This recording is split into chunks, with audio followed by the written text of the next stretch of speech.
Hey everyone, PushingUpRoses here, and welcome to a very sunshiny video. Today I'll be looking at a wild episode of The X-Files, though I must warn you now, there is no Mulder wearing enormous pants this time. In fact, there's no Mulder at all, as this is an episode from a later season, episode 18 from season 9. I discovered this existed after watching a very interesting video by the channel Atomic Abe about the various failed Brady spin-offs. The video briefly mentions this insane episode of The X-Files featuring the Brady Bunch, and I just had to see what that was all about. I couldn't wait to see how these characters tied into the X-Files. Are they aliens? Ghosts? Oh no, they're so much more than that. Let's dive into Sunshine Days featuring Alice, scientific experiments on children, yeeting, T-1000, Bud Bundy, and playing ball in the house. She always says, don't play ball in the house. Our story begins with two young men having a drink and talking about deep things. So what do you think, man? What do I think about what? It's the Brady Bunch house. What? No, it's not. Look at it. This is Blake and his friend Mike, played by David Faustino of Married with Children. Interesting casting choice, since Married with Children is basically the exact opposite of the Brady Bunch. Blake explains that it's the interior that resembles the Brady house, and he is convinced it's where the original show was filmed. He noticed it while delivering pizza the night before and is determined to prove this to his friend. Blake knocks on the door and nobody answers. Finding it unlocked, he invites himself in, and it does in fact look exactly like the Brady house. Keep in mind that the original set for the show had been taken down long before the filming of this episode, so what you're seeing here was built entirely by the production crew, and it's pretty damn impressive and accurate. They even got this tacky horse statue that was seen in many of the Brady episodes. Suddenly, while Blake and Mike are admiring the vase Peter broke in a now cult classic episode, a football rolls down the stairs. Blake asks Mike if he remembers the episode where Marcia gets hit in the nose with a football, and Mike is freaking out. He splits, but Blake wants to live out his Brady dreams and heads up the stairs where he finds Cindy and Bobby. Come play with us, Blake. Play with us forever and ever and ever. He follows them into their room. Meanwhile, Mike waits for his friend, but it's in vain because he's hurtled from the house, implied by the sound of a window breaking, and falls onto Mike's car, dead.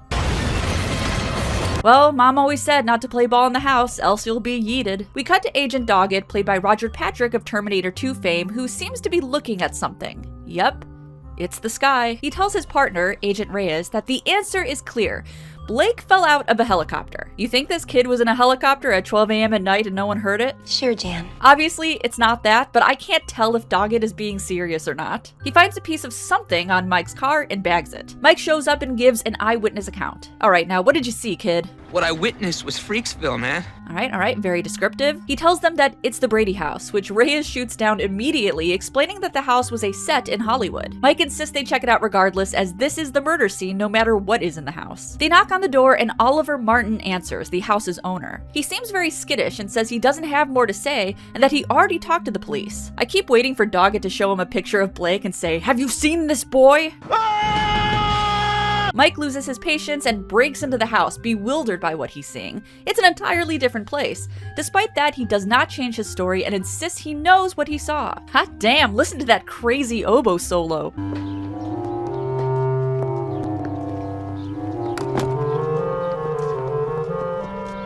Doggett practices the art of Jessica Fletcher snooping.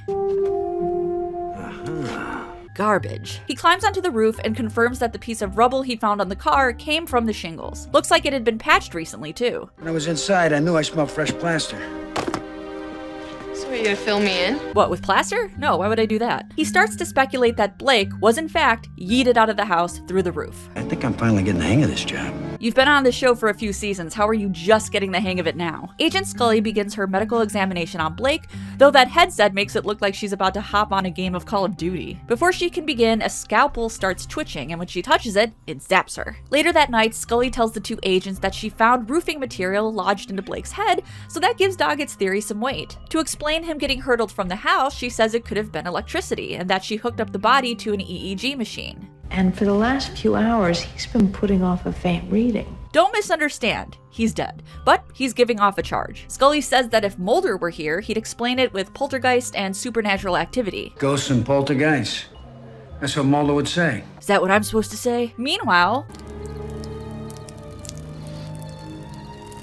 Oh, you thought it was P, didn't you? You tricky, tricky X-Files, you. Mike pours one out for his friend and foolhardily decides to go back into the house. He looks through the window and sees Alice. In the next window, he sees the Bradys at the table eating their dinner. He runs to the door, bursts inside, and they're gone. But the food is still there, solid. Oliver confronts him and urges him to leave before it's too late. Suddenly, Mark starts to levitate and he's also yeeted right through the roof. Kid got wily coyoted. He really made an impression.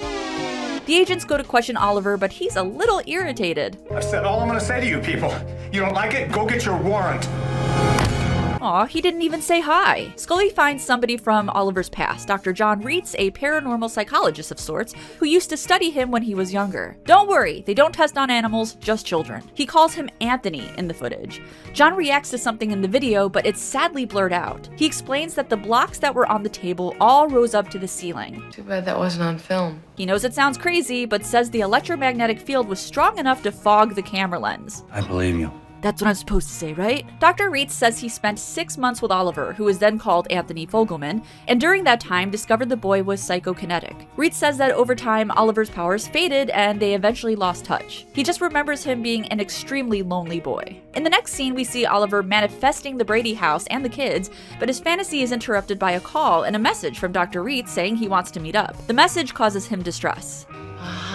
I won that eBay bid. Agent Reyes finds something in her research. She wanted to know why someone without a criminal record would change their name, so she ran Oliver Martin through a search, and look what popped up. Oh no, he's trying to be Cousin Oliver? If you don't remember, Cousin Oliver popped up on the Brady Bunch during its final season. He stayed with the Bradys, and nobody liked him. Also, his name was not Oliver Martin. I'm not sure if that's a writing goof or intentional, but on the show, Oliver's last name was Tyler, so Agent Reyes' search probably wouldn't lead them to this site. Doggett asks Reitz if Oliver was into the Brady Bunch. No. We'd watch it together. Good enough. Doggett and Reitz pay a visit to the house. No one answers the door, so Doggett picks the lock. To his surprise, it's the Brady house. Oliver Martin! FBI! Why is there no toilet in this house? Doggett finds Oliver upstairs and he becomes distressed again, yeeting another person through the roof. Luckily, it wasn't with enough force to send him flying out the house, so instead he's just stuck to the attic roof, which was designed to look like Greg Brady's groovy bedroom. Reitz finds Anthony, who wants to be called Oliver, and tries to calm him down, urging him to let Doggett go. Anthony, you're a good person. I mean, he murdered 2 people, but okay. With the doctor's help, he's able to relax, and Doggett falls through the Doggett-sized hole in the ceiling. The episode doesn't really give us a clear reason as to why Oliver can make the Brady house appear. He simply thinks about it, and there it is. Scully asks him if he can think about another place, so he does. With the magic of early 2000s chroma keying, they're transported to a field. Hi, I'm in Delaware. I mean, it's fine. He could have put them into Star Trek, though. That would have been more impressive. Kinda looks like they're in an FMV game from the 90s. Scully tells Oliver that with his help, they can learn so much more about telekinesis and brain stuff. I would love to take you back with us to Washington. Remember all those experiments we did on you as a kid? Oh, we want to do them again. You down? He agrees with some encouragement from Dr. Reitz. It would mean so much to me, Oliver. We've got a tiger by the tail. Is that a weird reference to Tiger, the dog that lived with the Bradys for 2 seasons then never returned? I hope so. Doggett is concerned Oliver cannot control his powers and he has a bad feeling about things, but Scully is excited to finally have tangible proof of supernatural powers. Oliver proves that he can do it by making Walter Skinner, the supervisor of the X-Files department, levitate. Eat your heart out, David Copperfield. Remember when David Copperfield was in Terror Train with Jamie Lee Curtis? This isn't related to anything, just... You remember that? Everyone is excited for the next steps, thrilled that with this proof, nobody would dare shut down the X-Files department. Unfortunately, Oliver's powers have become too much for him, and he has a seizure that sends him to the hospital. The doctor tells Scully that he's experiencing multi-level organ failure, and it's likely due to his powers. She tries to explain further, but what the hell? Brady's? Yep, Oliver decided to say goodbye to his fictional friends, realizing he is dying. Doggett comes to the conclusion that no amount of medical treatment will help because they're treating the symptoms and not the cause. He asks why is he so obsessed with the Bradys, and everyone agrees that it's because they're the perfect family and that's what Oliver wanted. But Doggett retorts with, why not the Partridge Family, or 8 is enough? There's a lot of perfect TV sitcom families, and everyone realizes it's because he equates watching the show with being with Dr. Reitz, the only father figure he'd ever known. When he was happy, his power faded, and he was happy with Dr. Reitz. So basically, the FBI nearly killed this guy for personal vindication. Talk to him, will you? I can't deal with this fucker. I'm gonna go sponge bath an old man. Reitz appeals to Oliver. You have to understand. My life's work is more important than your health. Just kidding. Reed says the vindication blinded him from seeing what he needed and asks for forgiveness, promising to take care of him from now on. I guess we're just kind of forgetting that 2 young men were murdered, but whatever. This is all in the name of love or something. Sorry you don't get your proof. I cannot believe no one filmed this.